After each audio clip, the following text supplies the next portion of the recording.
Welcome back to the off cycle. It's been a dirty day today, lots of fiberglass dust. I have been grinding the bottom of the bilge, the two areas where the new bulkheads are going to go in.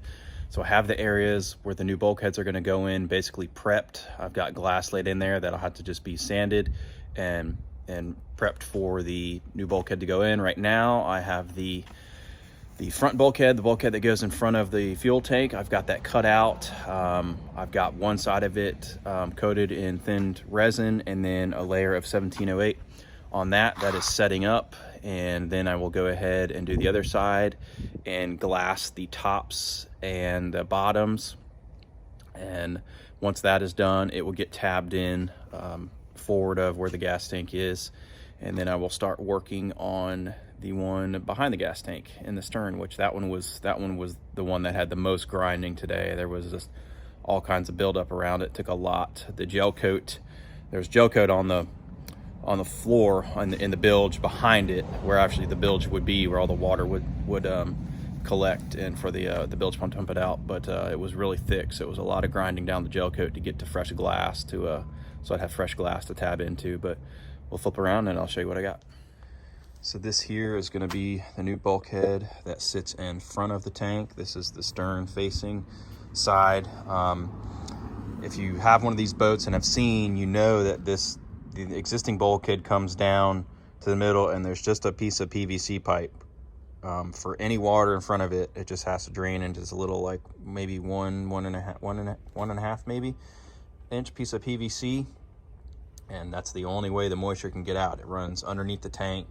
And the whole idea to that was to be able to basically get moisture from in front of the tank to the bilge without it running through the area where the tank is. Well, that's all fine and dandy, but as soon as you do that, then any bit of moisture you get in the area with the tank is now trapped in there. So we're going away with that. The new tank is going to be placed in, and it's going to be elevated off the floor with spacers so that water can freely run underneath it. So anything that goes up in the bow or anything from the anchor locker, all that is going to run down. It has this big void. It can't get clogged like that piece of PVC. All it would take is one freaking acorn or something to clog up that piece of PVC, and now you have a huge lack of drainage issue. So let's hop up in the boat and I'll show you where this is going to go and how they're prepped. This is one of my panels, the panel on the port side that I had cut out to basically the inspection, where I cut out a little area.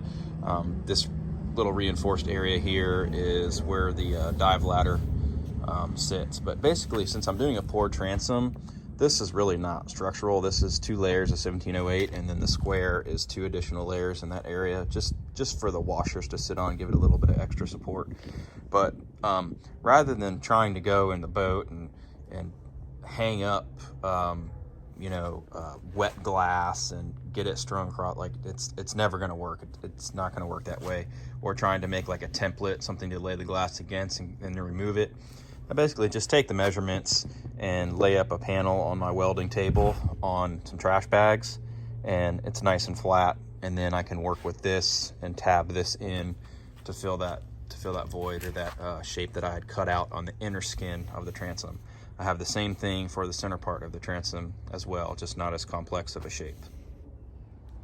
So things are really dirty right now. I did get a layer of chop strand laid on the back of these after I did the thickened resin with the Cabasol to fill the voids, make it flush, and I did go ahead and lay over that, and then I did a couple layers at the base as well. It's still dusty right now from all the stuff I was grinding today, but that was basically just to cap everything off to keep it out of the weather while I work on everything.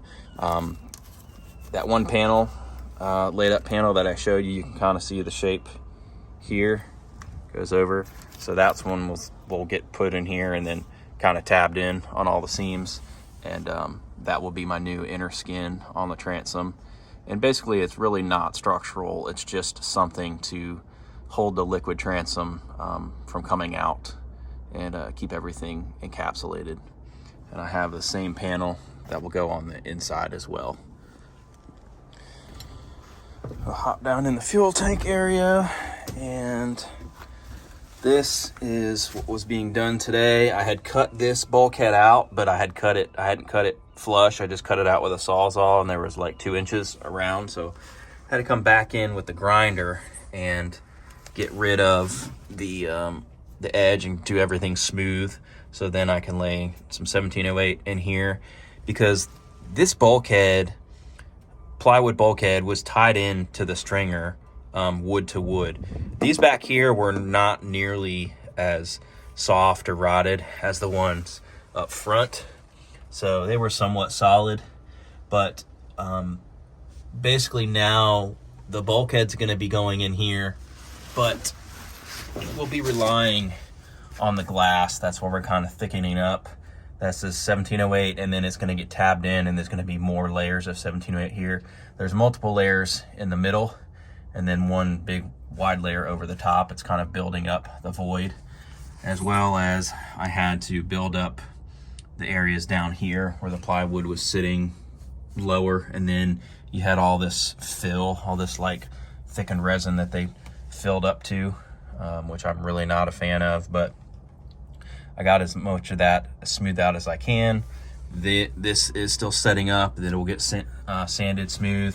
And then once this bulkhead goes in here, my bulkheads, I put a nice rounded edge on it, so then it will get a fillet, but it's just not just a fillet in a corner. It actually has something to go back into and fill. And then once that fillet's in there, then this will get tabbed in as well. So we'll flip around and go look at the front one. So the front one here, not as clean. It's got dust and stuff all on it because I was working behind me today. But this one, same thing. There definitely was more rot on this bulkhead, but just the same premise here. We're not going to be using the glass to jump that gap and use the glass as the structure of the stringer itself. So those areas are glassed in. You can see the remainder of that bulkhead. It kind of went all the way through, or at least over top. I mean, I really don't understand why they did it this way.